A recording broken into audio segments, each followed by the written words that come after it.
السلام علیکم۔ اگلے 48 گھنٹوں میں کہاں کہاں بارش ہوگی؟ محکمہ موسمیات نے شہریوں کو بڑی خوشخبری سنا دی۔ کیا آپ حالات حاضرہ سے آگاہی حاصل کرنا چاہتے ہیں؟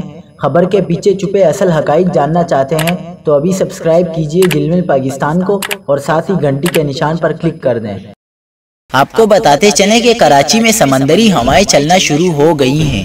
کراچی کا موسم اس وقت معتدل ہے اور بارش کا فی الحال کوئی امکان نہیں۔ محکمہ موسمیات نے نئی پیشگوئی کرتے ہوئے کہا ہے کہ خلیجی بنگال میں بننے والے مونسون ہواؤں کے کم دباؤ کے باعث کم شدت مرطوب ہوائیں اگلے 24 گھنٹوں کے دوران ملک کے بالائی علاقوں میں موجود مغربی ہواؤں کے ساتھ ملاپ کریں گی، جس کے نتیجے میں اگلے 24 گھنٹوں کے دوران ملک میں کہیں کہیں گرج چمک اور تیز ہواؤں کے ساتھ بارش کے امکانات ہیں۔